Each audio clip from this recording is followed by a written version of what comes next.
penonton Cokro TV, balik lagi sama gue, Gracia, dan rekan gue, Cindy Florencin, kembali lagi di program Kupas Berita. Seperti biasa, acara Kupas Berita ini ngebahas berita-berita yang lagi heboh nih. Kita bakal pilih berita yang menarik dan kita bahas bareng-bareng. Kalian juga bisa nimbrung di komentar di bawah ya. Oke, kita masuk ke berita pertama nih, Gra. Jadi ada berita kalau Gerakan Nasional Pembela Fatwa alias GNPF Ulama, PA212, sampai Front Persaudaraan Islam atau FPI ini kayak nutup pintu gitu loh.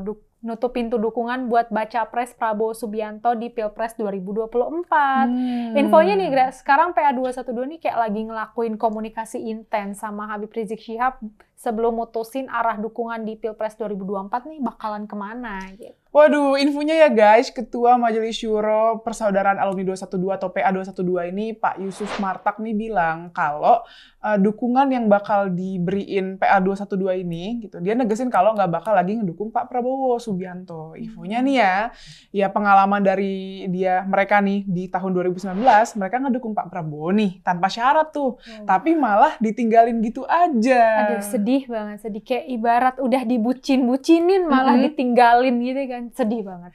Sedih banget. Sebenarnya ya ini bisa jadi gegara ini nggak sih? Mereka juga kecewa gitu soal Pak Prabowo yang gabung ke pemerintahannya Pak Jokowi. Bisa. Kan pasti mereka kecewa abis gitu. Kecewa abis banget. Gitu. Infonya sih bukan cuma soal itu aja, tapi kayak nggak ada respon gitu loh dari Pak Prabowo-nya. Kayak Pak Prabowo cuek aja gitu. Kayak ibarat ngambek tapi nggak dibujuk gitu. Aduh. Bujuk aku dong. Aduh, bujuk aku. Jadi gimana nih? Jadi dukung siapa? Kalau misalkan arahnya ke Pak Ganjar kan nggak mungkin ya.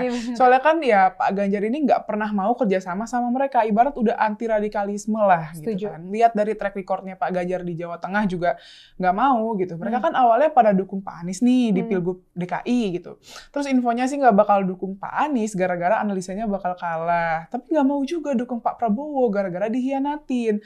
Soalnya kan ya Pak Prabowo ini mutusin buat masuk pemerintahan Pak Jokowi kan yang tadi gue bilang kan gitu. Jadi dia mau bagaimana? Apakah bakal terang-terangan dukung Pak Anies atau ke Pak Ganjar nih? Nah, kalau lihat track record Pak Ganjar selama menjabat sebagai gubernur nih di Jawa Tengah, Pak Ganjar ini sangat keras gitu lah ya, menolak kelompok radikalisme. Bahkan dia aja nih kalau nemuin guru atau ASN yang terpapar intoleransi atau radikal langsung dipecat gitu kan.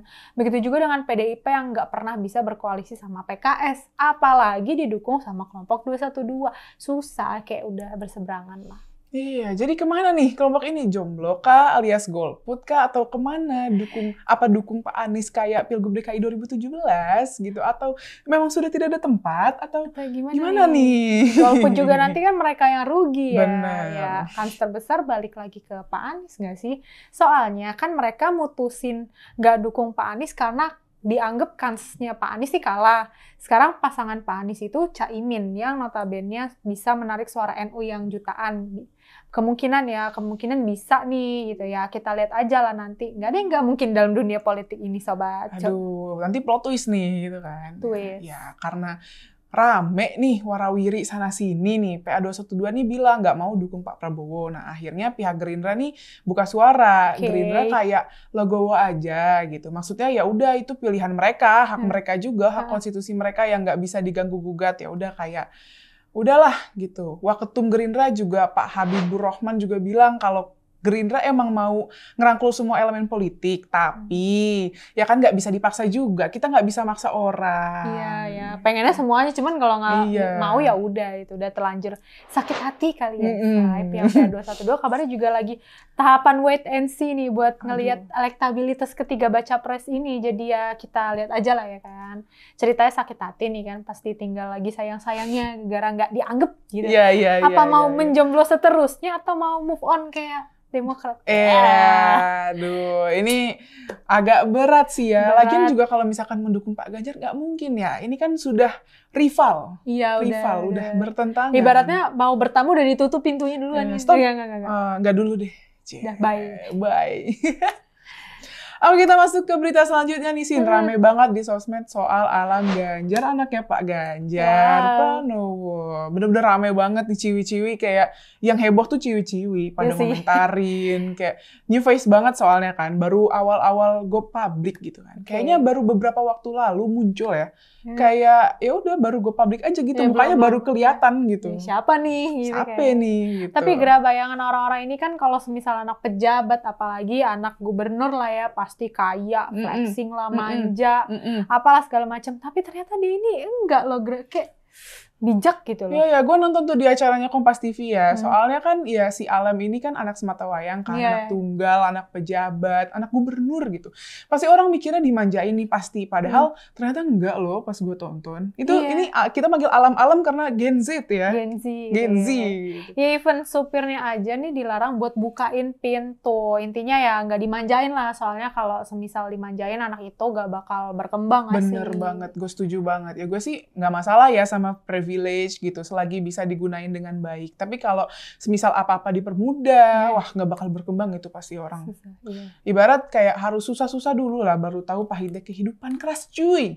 Keras sekali. Setuju banget. Dan gue terkesan banget nih, Gra, pas wawancara Alam sama orang tuanya di acara Bu Rosiana Silalahi di Kompas TV, di mana pas itu Bu Rosi nanya nih, seandainya Pak Ganjar ini nanti sebagai pemegang kekuasaan tertinggi nih di Indonesia, lah jadi presiden, apa ada yang berubah nih nggak nih dari Alam? Dan lu tahu nggak sih, Alam tuh dengan tegas nih dia bilang, apanya yang berubah? Saya rasa tidak ada yang berubah sama sekali. Bahkan ketika Bapak masih menjadi gubernur ya, saya biasa saja. Wow banget nggak sih? Maksud gue kayak bijaksana banget sih asli, di umur dia yang masih bisa dibilang muda lah ya, Gen Z gitu. Apalagi dia anak tunggal, bapaknya punya jabatan menteri. Jarang loh sosok anak seperti ini gitu. Ya, bener-bener kayak yang gue bilang tadi, di umur yang ke-22 ya kalau nggak salah banyak loh anak pejabat yang flexing, pamer kemewahan orang tuanya lagi, bukan punya dia gitu. Sekarang lihat gitu kan, kayak ya anak-anak pejabat gitu, yang anak pejabat pajak kemarin suka pamer harta ortunya.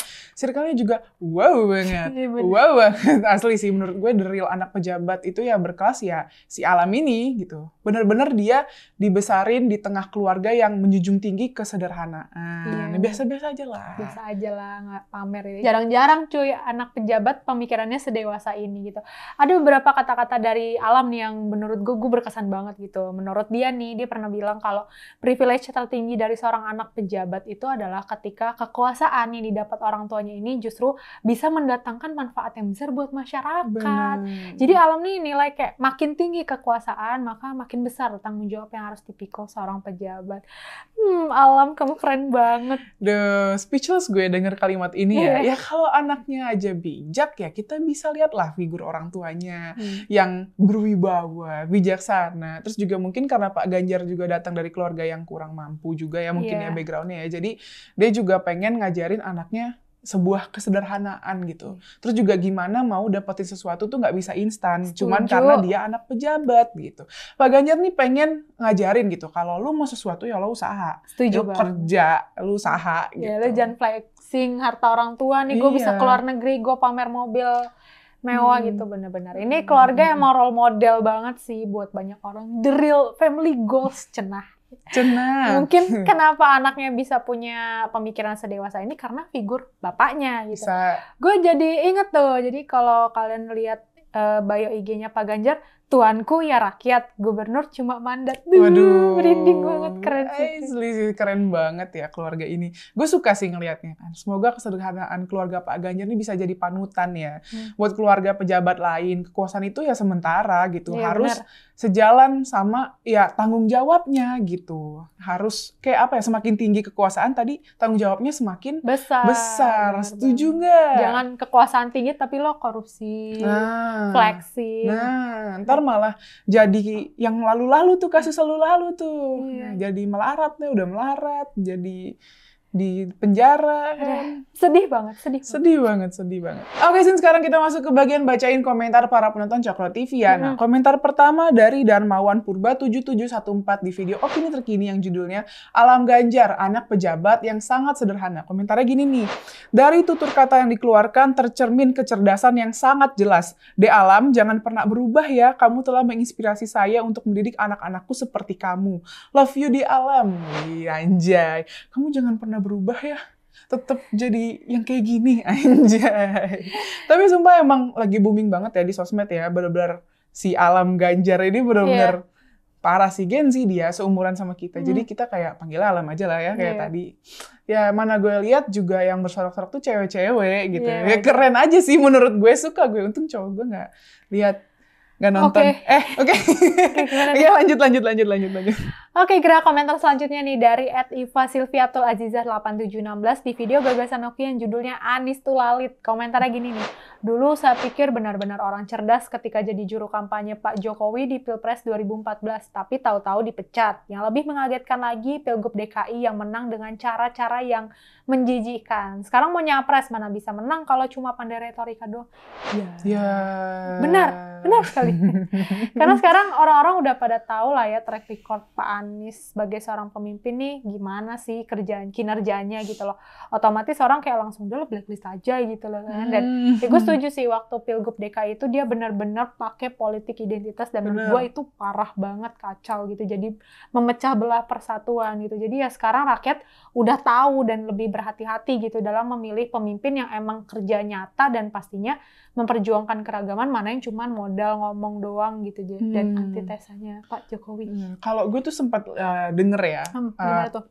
Kalau kata Mas Dede Uki, Bro Uki nih, ya kalau dilihat ya mungkin kata-katanya Pak Anies ini enak didengar kan, banyak gagasannya enak aja didengar, tapi tuh lalit gitu, tuh lalit. Makanya itu.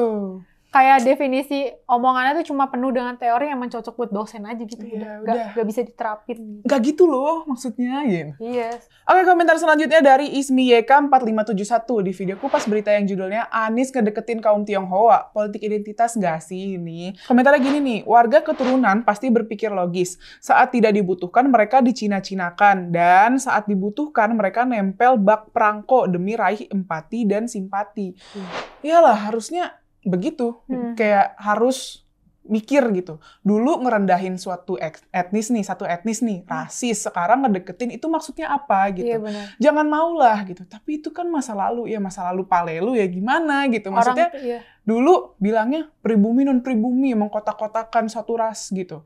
Terus sekarang ngedeketin, itu maksudnya apa? Gitu. Karena orang demi meraih ambisi apapun, termasuk dalam Pilpres ini, bakal melakukan segala cara. Termasuk dia merubah identitas dan merubah sifatnya itu.